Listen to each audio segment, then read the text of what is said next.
Hi, it's Gina. Welcome to the Library Mouse. Welcome back. If you have been subscribed and you're like, okay, there are no videos on this channel. I am here.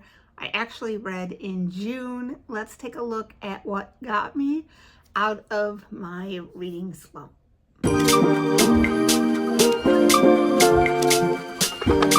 As promised, what got me reading again? So in May, I only read one book, and that was Always Best Buds by Sue over at Sue's Book Banter. Excellent YA book about teens growing up in the 80s. It was a great book, very nostalgic for me. I have to admit, I was afraid when I started reading it that maybe it would be too focused maybe on the 80s, that maybe kids nowadays would not get it, but extremely well written. I think any teen at any time period would enjoy it because the teen angst and the things that teens go through the ages stay the same. It's just the surroundings and the culture change. But that was a great book. I think that was kind of like motivating me to read more in June. So the first book that I read in June that I thoroughly enjoyed, and I started reading it because I watched the movie. And I watched the movie because friends were going to watch the movie, and I kind of wanted to be prepared because it was about a widow. And I didn't want to sit and cry with them through the whole movie.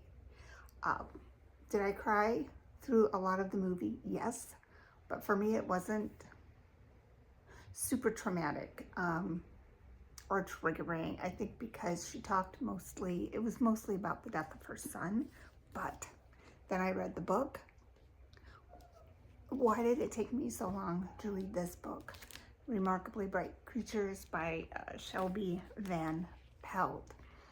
I know I'm often, as I have said before, late to the game. I don't always read books when they are trending.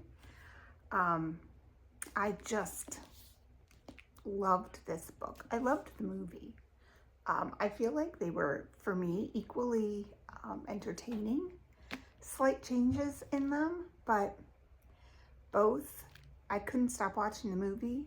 Like a lot of times I lose interest. Couldn't stop reading this book. It was such a good book.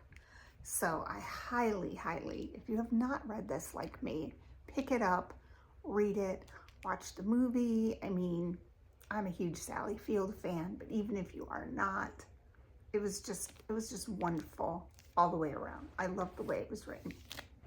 The second book that I finished and thoroughly enjoyed is Lake Effect. I'll put the picture up here. It's by Cynthia Dupree Sweeney. And I got it out because I specifically was looking for books that take place in Rochester, New York. I did read one, I can't remember the name of it, by Joyce Carol Oates.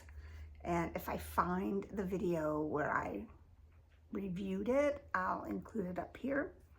But this book is called Lake Effect. It's about two families in the 1970s. They live across the street from each other, and something happens that connects the two families forever.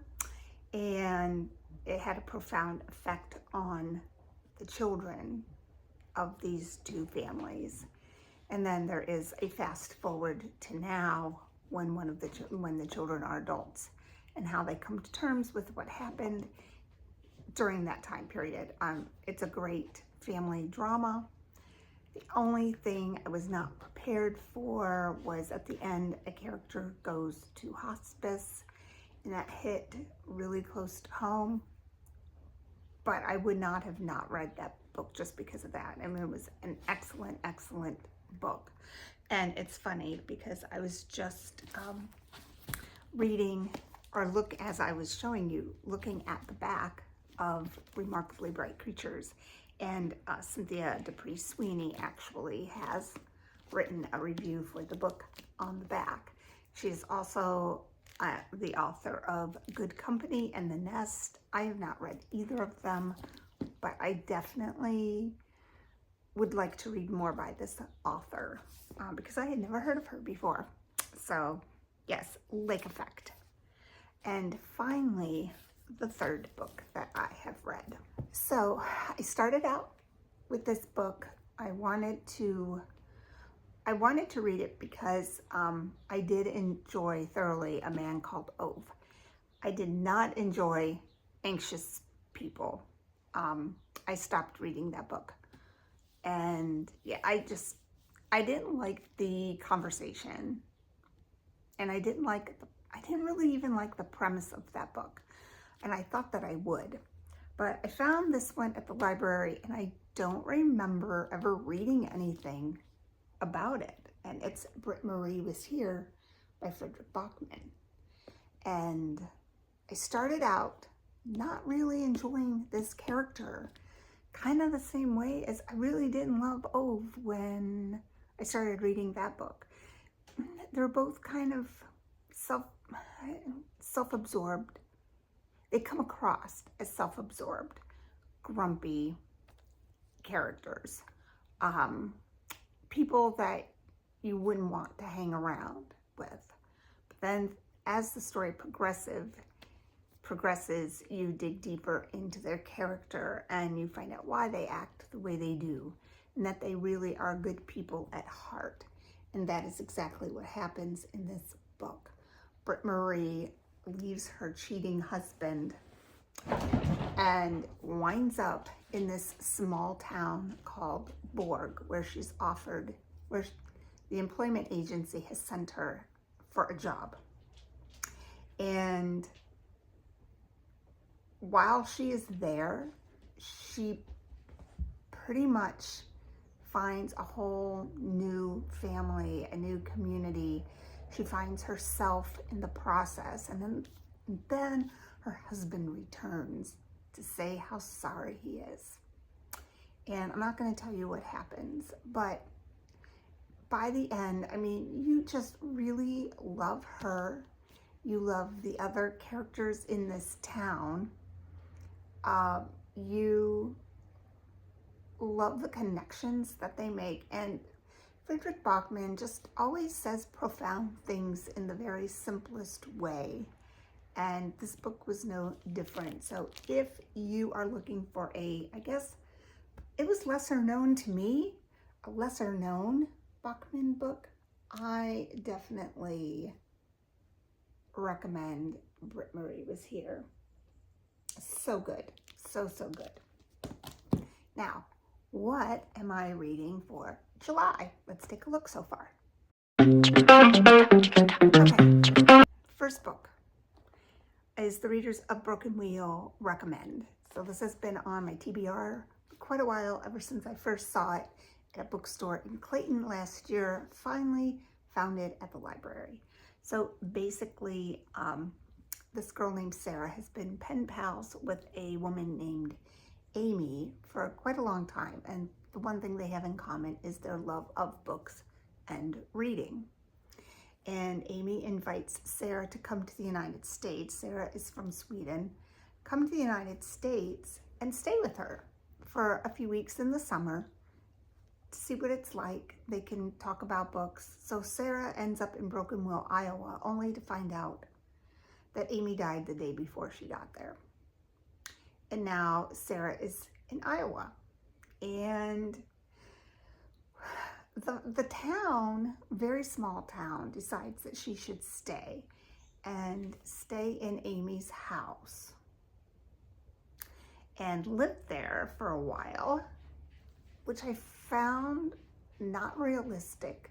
So I was having a hard time with that at the beginning, because I'm like, okay, who does that? But the more that I read this book, the more that I am enjoying Sarah and the townspeople. And it seems like this is going to be another book about found family and changing your life and taking a leap and doing things that are scary. So I definitely, I'm enjoying this book. Another book that I decided to pick up again, because I didn't finish it the first time I started reading it. It's one that I own. It's called Transistor Radio. It's by Chris Bahalian. And the premise of this book is, it's written from many viewpoints, but a woman named Allie falls in love with her college professor. Now, Allie is an adult. She's taking an adult summer class. She falls in love with her professor. And after a wonderful summer together, he tells her that in a few months he's transitioning to become a woman. And it is the story of how everyone in their circle is dealing with it. So there's chapters written by Allie. There's chapters written by Dana, the person she falls in love with. There's chapters written by her daughter, Carly, her ex-husband, who's very involved with his opinion in all of this.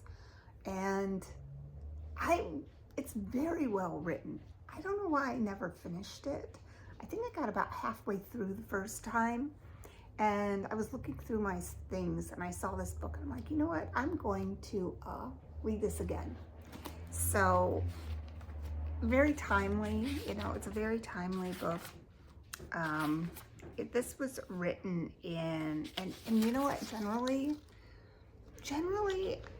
I'm not a big fan of a lot of male writers, which may be sexist, but usually their style of writing doesn't appeal to me. His does.